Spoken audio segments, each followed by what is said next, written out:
city on the verge of a crime wave, or are we getting better than ever? How do you know? I don't think so. We don't know. The point is we don't know. The point is the city hall wants to say we're better than ever. Maybe someone who's been robbed thinks we're worse than ever. The belief in just the facts is gone. From the journalistic profession, not from you and I, from the professionals that are supposed to be delivering the facts. People that are running billion-dollar companies say we don't believe you can project, you can present just what happened. But if you go back to journalism, even though you might say it was never fully objective, if you go back to like the journalistic standards for what they're trying to, like what you're supposed to, the books we're teaching, here's what you should have to aspire to be more, be closer to. With Watergate, with Nixon, right? Like the fact that they exposed Nixon was itself just trying to find the facts. They weren't trying to get an agenda. They weren't trying to bring down the president. They just wanted to know if you could conspire with us in Watergate and that. But that's gone. So the news industry is corrupt. Again, it's kind of a weird decade. Everything is like weird, falling off the cliff. So BuzzFeed is not a paradigm of objectivity. You would agree with me on that. But they're one of the biggest sources of news. As is Vice. The point is, so the news is corrupted, and I think that's a market opportunity. I'm not saying right now we're at scale to do it. I'm just giving you like the preview, because like before you build, you have to think about it, you have to like imagine it. So this is just the imagination thing, not the building thing. But why can't I give you $1,000 to go to the border and spend a month or 2 weeks there with tea, filming everything? No agenda, just to film what you see every day. That's like the tangible project that no one is doing. That is, in my mind, an example of what we do. Like, I'm not going to say, let's go to North Korea. Let's go watch some cannibals eat hearts. I'm not saying that. But also, film city hall meetings is not what I'm saying either. It's got to be something edgy. It's got to be something. That's the objectivity. That's why I really want you to watch this movie that I call it. I mean, people are objective in, you know, how they present the news. Like, I'm objective, I'm a little biased. I would most likely want to watch Good Morning America than go to Fox News or something.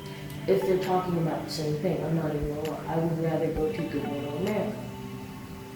And then going back to how Philadelphia news is, there are just some things, like so many things happen, you can't air everything. And then that's the problem. There's totally an understanding you can't air everything, too many things happen. But then there are things, okay, there's one situation going on over here, while this situation over here is getting news coverage, but that's not. Mm-hmm. It's a weird situation in terms of how come this gets all the credit, well not credit, but how come this gets all the coverage and this doesn't? Okay, so the pressure on us, if we were to do this thing, would not be to cover everything. That's not what I mean by objectivity. Obviously you can fudge with the truth, even by showing everything accurately, but only showing some parts, and not showing others. That is its own kind of line. Yeah. So I agree with you. But that's too big of a lift for a start.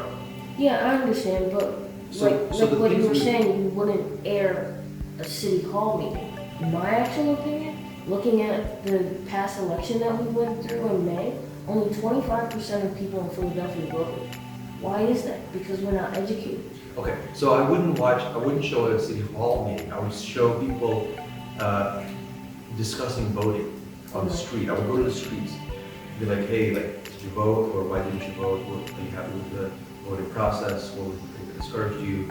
But do you understand? Like, if you can only do one thing out of 100, because you're small, do the most edgy thing, because that's going to give you the most views. But then that's the whole objectivity thing. What exactly do you classify as edgy?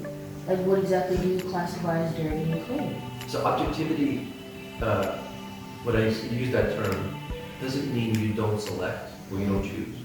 What I mean by objectivity is when you select to show something, you show it as it is and not how you want to show it. Okay, say we'll talk about poverty in North Philadelphia.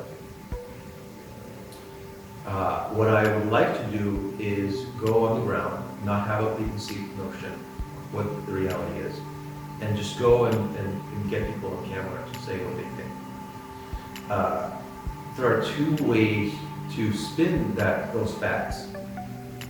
Let's call them the MSNBC way and the Fox way. The MSNBC way would be that these people have been put down,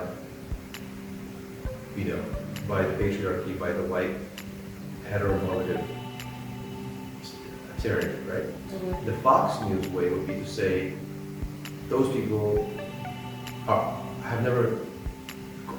have never made it anyway, right? Those are agendas, which the facts themselves don't show that. It's something you add on to the facts to interpret how you want the facts to mean something, right? What if you don't bring any of the interpretation, you just show the facts and let people draw conclusions they want, whatever, after the fact, but we be the source of just the facts? So we wouldn't put any interpretation? No, zero. That's what I mean by arbitrary. Because everyone else has their own interpretation. Like every other news channel, even Good Morning America, has a perspective. Yeah. But like where can you go just to get the facts, just to know what happened? You can't. There's no place. That's the market opportunity. That's what I mean by edgy, right? By edgy, I don't mean add an interpretation that we shouldn't, or that somebody else will, but we shouldn't. By edgy, I mean things that are a little bit unusual, that are a little scary, that are a little bit exciting, just a little bit out of the ordinary. You should really watch that movie. Well, No, because exactly what you're saying is the basis of that whole movie. Just talks about the journalism and the chase of news stations and journalism to find the edgy thing can actually influence people to not only find edgy things but also make them edgier while inputting their influence on it. That's one of the things. Like, anyway. can you be non-biased? Is that possible? Right. I'm not exactly sure if that's completely 100% possible. Well, I am. Okay. Yeah. I am. And someone has to. Mhm. Someone has to believe that, even if it's literally impossible, someone has to believe that's possible in order to push themselves and the team around that they built closer to that ideal. It's still an ideal, even if it's impossible. Yeah. It's an ideal. Mhm. So when people say that it's impossible, that gives them permission to not try it. Whereas I say, I don't care if it's possible or not, I'm going to try it and get as close as I can to just giving you just the facts. And that might lead us to choose certain things over other things, because nobody wants to watch City Hall meetings. But people would want to watch a shootout in Upper Darby. Like, they just would. They just would. No, I was just thinking about that movie. I'll watch it. I'll watch it. Oh man, it's so relevant to this The conversation. point is, this shouldn't be like radical. The point Yeah. is not that like I'm set on this. I've been giving some thoughts on like what are the ways to start. The ways to start are to quickly get a lot of momentum, a lot of hype,